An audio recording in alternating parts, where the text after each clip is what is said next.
Жусуп Баласагын атындагы агартуу борбору мындай бүгүн баскан турган чарбасы менен да таанышып, короосунда малдын жытын сезип, багбанчылык өнөрдү көрүп, куштарды көрүп, баягы диний билим борбору десе биз өтө тар түшүнүктө калыптап келген советтик тоталитардык билим бизде ошондой диний борборлорду бул билим дөөлөтү катары эмес, бир зордук зомбулук көргөзгөн, суучулук менен сабап билим бергендей таасир калтырганда, анан молдо деген сөздүн дагы образы бизге ушундай кирип калган. Молдо деген бул бир митайым, куу кишидейчи. Молдо деп кыргызда биз баягы эң билимдүү деген элдик адабияттын өкүлдөрүнүн баарын карасак, ал эмес ошол Жусуп Абдрахманов Касым Тыныстардагы Жидан мектебинде алгачкы билим алып, ошол мындай айтканда кыргыздын каймактары, жакшылары, байманаттардын баары ошол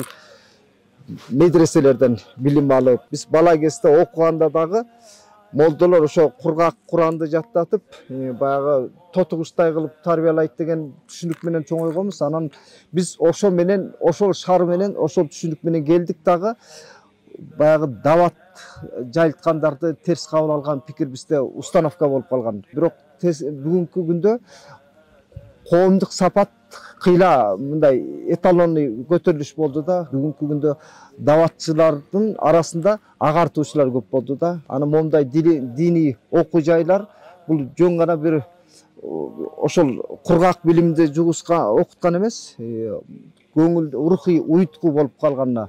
Бул жерде мындай маданий борбор сыяктуу дагы, билим борбору сыяктуу көп профилдик ар тараптуу билимге каныгып аткан жаштарды көрүп, көңүлүм абдан курсант болду. Анан ошол Кыргыздын кыртышында диний ислам дөөлөтү жайылып атканы, калыптанып атканы мен кош колдойм да. Бул жерде бир гана диний билим менен чектелип калбай, кесиптик окуу жайга айланып атканы, балдарга турмушка керектүү билим алынып атканы бул эң башкы приоритеттердин бири. Биз ошол ислам таанууда дагы мына биз башында чийки коом элек, ушул жерден ушул жердин босогосун аттап билим алган балдар учканда уядан эмнени көрсөң, учканда ошону аласың болуп илимпоздор чыгат. Биз ушундай бүгүн кылч айнашкан маселелерди бул жерден билим алып чыккан балдар эртең жумшартат, кыйла кастык тилин жумшартат.